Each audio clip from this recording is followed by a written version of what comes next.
Hello, everyone, and welcome back to Flying Over 50 at Any Age. I'm Cyrus Webb, joined by my lovely co-host, Makeda Smith, the celebrity publicist and also the best-selling author of the book by the name of our show. I want to welcome our friends tuning in on Instagram, on Facebook, LinkedIn, YouTube, and on X. Glad you all can be with us. We're about to connect with our friends over on Amazon as well, so we can get into today's show, and it definitely is a good one. I think you guys are going to really enjoy this, because it's a great message here. And we're now live on Amazon Live for Flying Over 50 at Any Age. So glad you guys could join us. If you guys are new to us on the Amazon platform, welcome. Make sure you guys do hit that follow button either here in this corner or down below. You also will see the book by my co-host. Flying Over 50 at Any Age is available in print as well as the Kindle edition by Makeda Smith.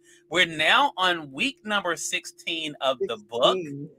Day number 16 of the book. Week number 16 of our series. Makeda, how you doing? Hi, Cyrus. How are you? Doing really good. We're on our downward trajectory of our of our series here. I'm running out of wigs, Cyrus. Well, look, this one's a great one. I was saying, you look great all the time. I'm going to type a quick welcome message into our audience. We can have a great one today. We're going to be getting into it in here in a minute.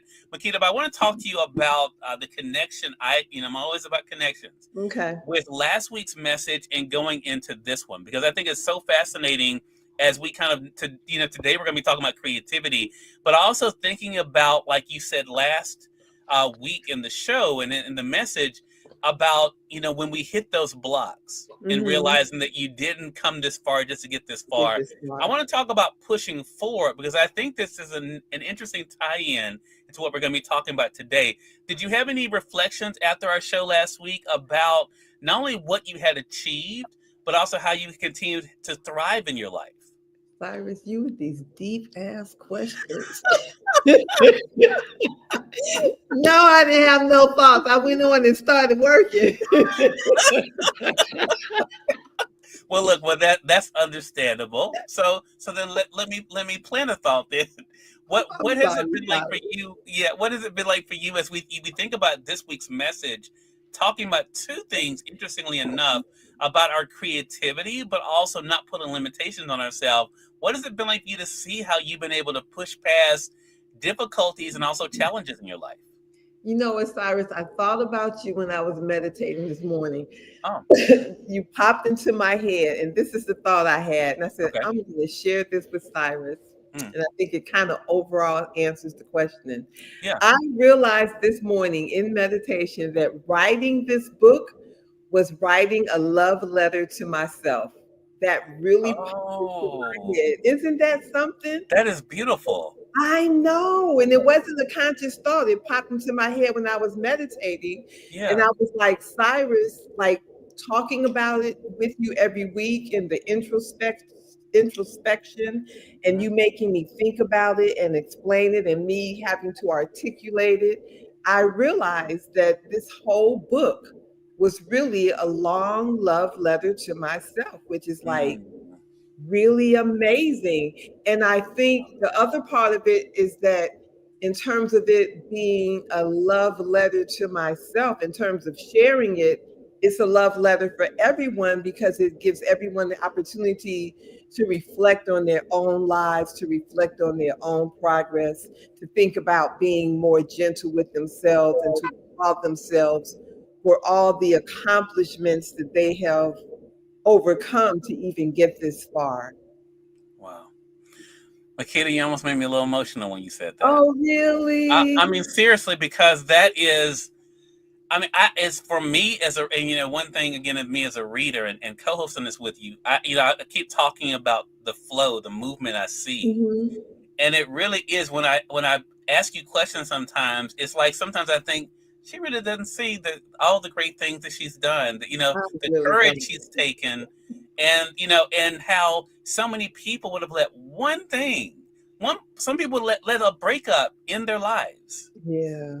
You've gone through breakups, you've gone through abusive relationships, you've gone through highs and lows professionally and personally, and you kept pushing forward. And that's what's been interesting for me, which is why I was asking the question.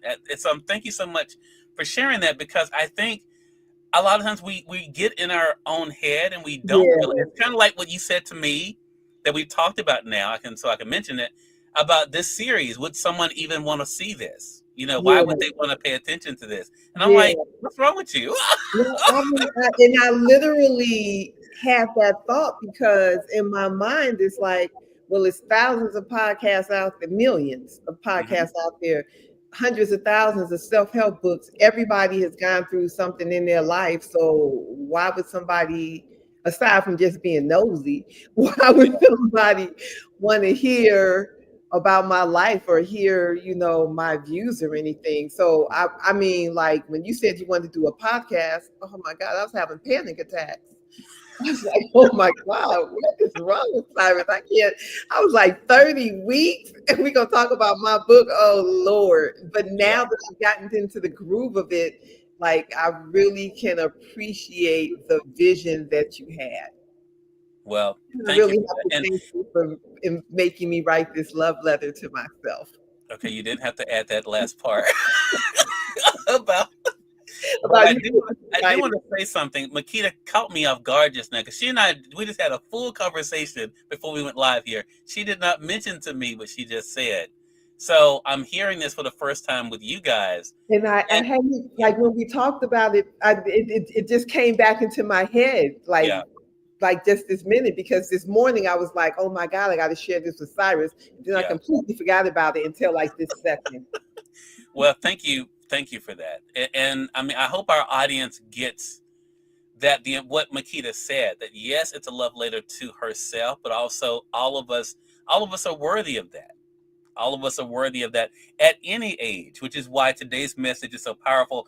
Mickey, I'm going to go ahead and get into today's message. I'm going to Okay. share my screen for our audience so they can be able to read along with us here. Again, we're in day number 16, Wings Laced with Creativity. You guys will see the connection to literally what we were just talking about here. This is what Makita says.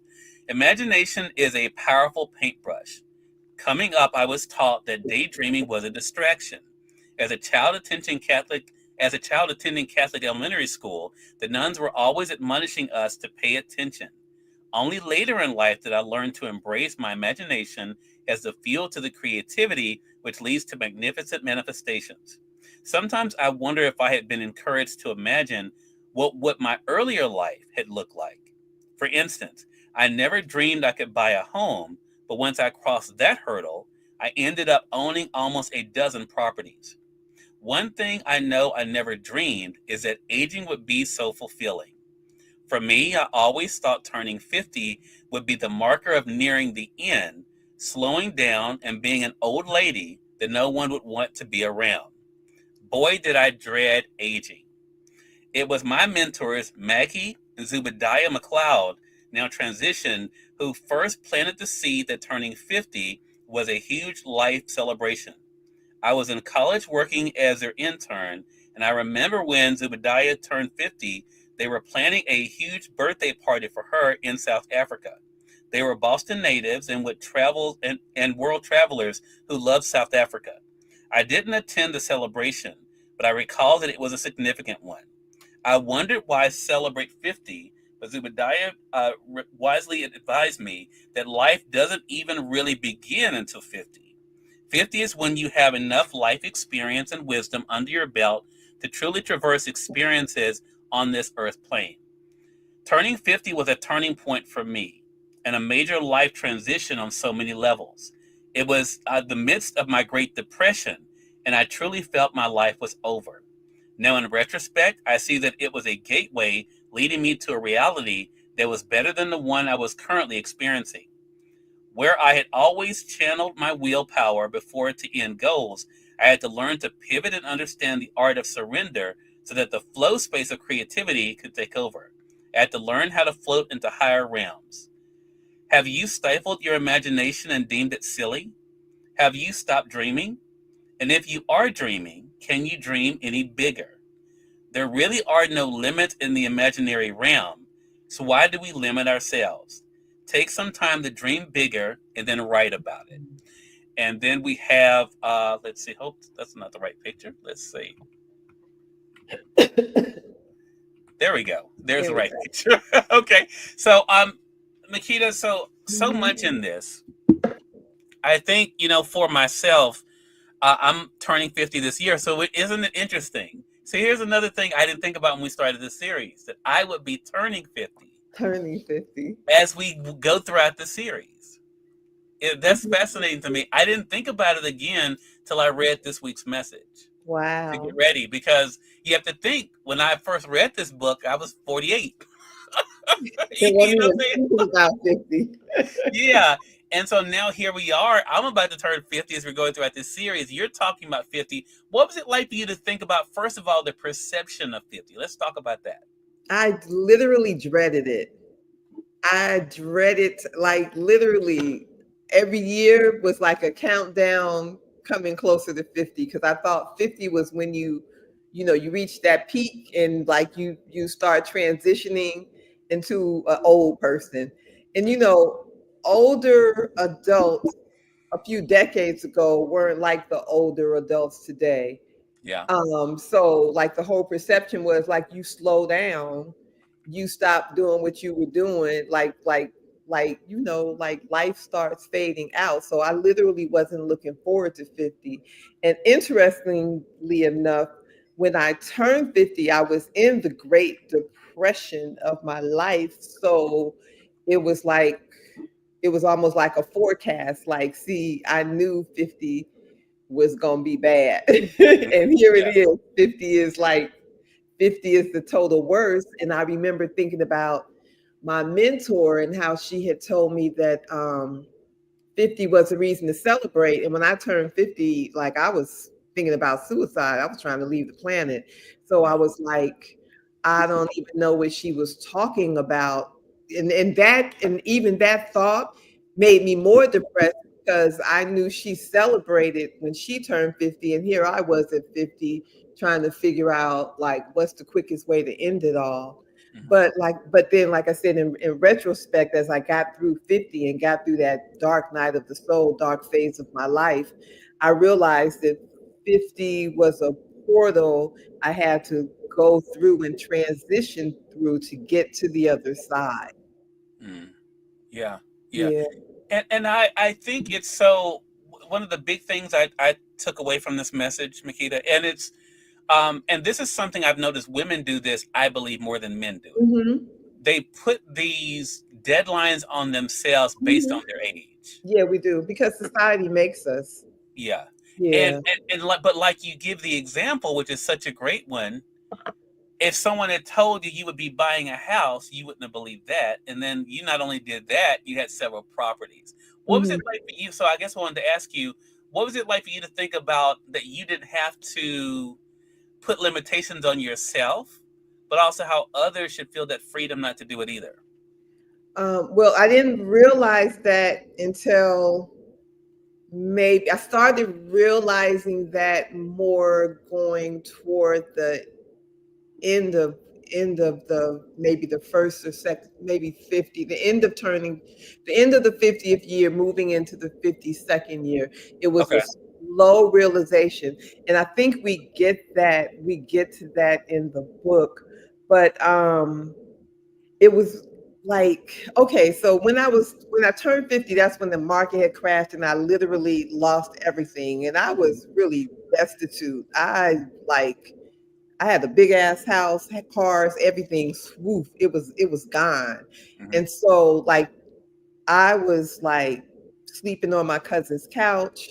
And then I had transitioned and moved into a one-bedroom apartment. My daughter was living there with the one bedroom. I hadn't lived in an apartment in like 30 years.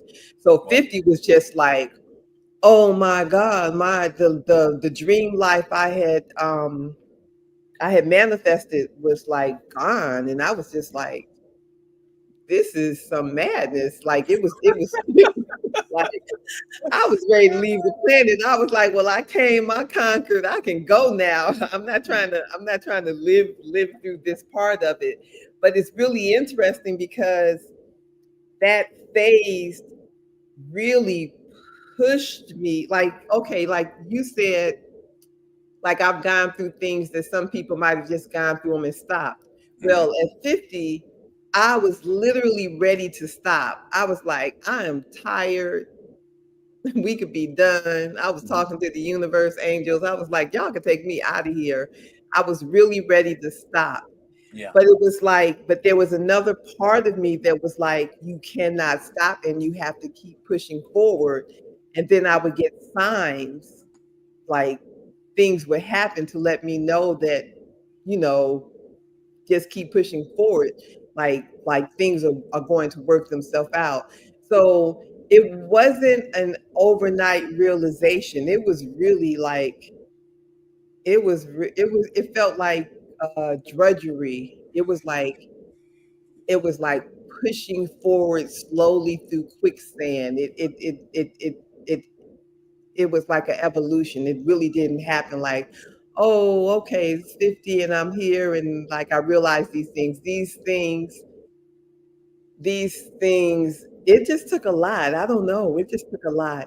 And Yeah. I don't want to jump ahead to like other chapters in the book, but when we get to like when I started Mhm. pole dancing was something that really transitioned me out of my depression. And on the physical realm, it pushed me physically to limits I had never been pushed before, because it's a because of the athleticism and the training and the pain and the endurance your body goes through. But all of that on a physical level was doing the same thing to me on a spiritual level. So as I was pushing myself physically, I was pushing myself spiritually.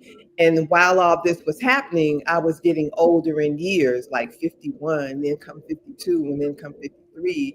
And it was like, it was pushing through. So it was just all the evolution. It was Yeah. all the evolution.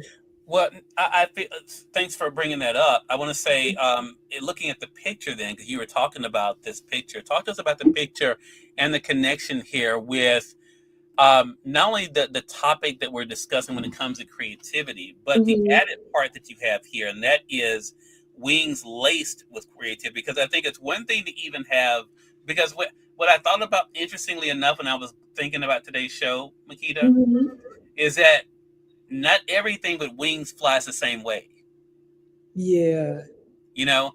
So, what has it been like for you to embrace your particular wings and to be able to allow that to be what guides you? Um, so the line that stands out for me from this chapter, and I think it kind of answers your question.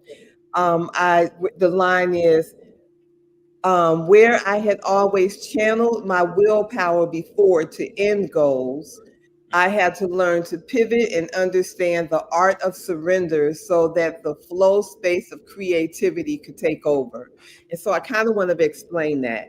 Yeah. Up until the age of 50, when I had in my mind created my dream life, the man, the house, the car, the picket fence, the dog, the insurance policies, like everything was laid out. It was like the so-called American dream. And I had spent all of my energy, like you said, like there were points where people would just stop. I Hmm. was like, I can't stop because I haven't checked off this goal. I haven't checked off this goal. I haven't checked off this goal. And Yeah. then it's like once I reached all those goals and put all my energy into reaching those goals, it was all taken away from me. Like every single thing was taken away. Everything crashed. And so I had to realize that it's really not about pushing. It's about it's about surrendering and flowing. And Yeah. so once I hit 50 and crashed, it was like I could have just said, well, we got to push, push, push and try to recreate those goals. But the realization came to me like that those goals were illusions. Mm. Um, they were not, what do I want to say? Like I thought those goals would cement certain things for me in life, and those physical goals did not cement those things for me. So I Yeah. had to let go and understand that I really had to learn the art of flowing and the art of surrendering. And it sounds so easy because it sounds like, oh, surrender, you just let go. But when you're taught to push and fight your whole life, otherwise you won't get there. But then Yeah. when you learn that no, you have to relax and get into the flow, and let the universe kind of guide you, and everything that's meant for you is going to come to you. That's a whole different kind of lesson, and there's a lot of resistance in learning that lesson because that's not the way we've been taught. It's like almost goes back to when I said in the chapter, being I remember being in Catholic school, and the nuns were like, they were, this was back in the day, I don't think they even got nuns like this anymore. Like those nuns was in full nun outfits, and they were old women, and they did not play. You know, it was like, you do this, you do that. Everything was structured.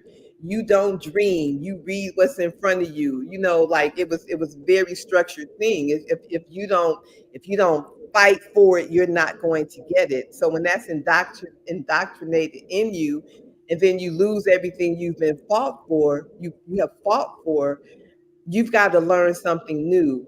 Yeah. And so 50 was like pushing and then learning how to surrender and flow. And when you learn how to surrender and flow, you realize that everything you need is there for you. Which, Yeah. I mean, it sounds crazy, but that's like that's like my reality of how it is. Yeah, and I think that's the challenge for all of us. What you just described, I was telling someone recently, Makeda, I never learned how to swim, but someone was telling me Yeah. literally just this week that part of swimming is being able to relax Yes. and to not try to fight. The And water. Mhm. exactly right.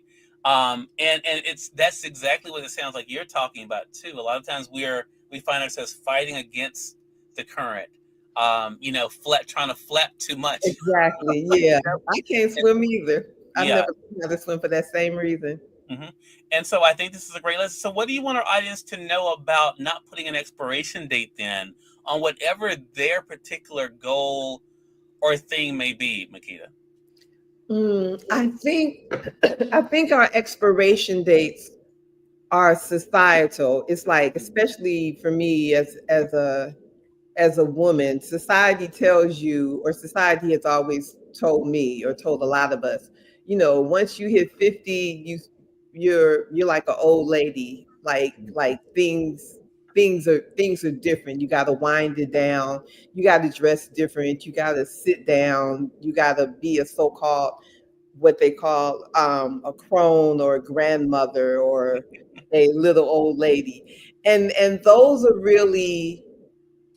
those are societal norms, and societal norms are like self-imposed, Yeah, and so you can adhere to a societal norms if you want to, but you really don't have to, because everything is a choice. And I yeah, think in terms of our younger generation, they don't adhere to those societal norms. So they're like freer and broader and more expansive in their realities and their reach. mhm, And so I think, the lesson for us as older adults is that we have to realize that a lot of the things we were taught are just not real. yeah, yeah, It's just yeah, that simple. They're just not real. And really, I guess the other lesson is like, we really create our own realities, and what we make real becomes real. yeah. Yeah. I think that's such a great point. Okay, this is such a deep message. You really seem to open up in this one, and I love that because I think these messages they're yours, but they are shared experiences in many ways. Yeah. And I think the way you expressed it. I think there are people out there that will find freedom in this because there's it's just like someone telling you you're too old to dot dot dot, right? Yeah. It is so interesting how other people try to tell us what the limit should be on what we achieve and what we can Yeah, do. Yeah, that's true. That takes me back to, like, I mean, I started training as a pole artist and pole dancer at the age of 50, which is so crazy because it was like, you can't pole dance. You're freaking 50 years old. Here I am, over 60, almost yeah, 65 now, and I'm still pole dancing. And it was like, if I had listened to not only people telling me that, but to the voices in my head and you were have, telling yeah, me that, the mhm, voices in my head. right. Well, It's a great message, everyone. Again, we're in day number 16 of Makeda's book, Wings Laced with Creativities and Flying Over 50 at Any Age. For you guys joining us on Amazon, you can get your copy in print or in Kindle edition as well. Makeda, another great segment. Let our audience know how they can stay connected with you. You can find me at Flying Over 50 and at the Makeda Method. Those are my websites, and I'm on Instagram and Facebook Love it. and all over Makeda, the web. there you go. Makeda, another great show. Thank you so much. Cyrus. Looking forward to next week. Thank you, Cyrus. So am I. Yeah. And we thank you, our audience, for tuning in to another great segment of Flying Over Everybody 50 at Any watching. Age. Until next time, you all make it a great one. We'll All talk to right, you soon. Take blessings. care.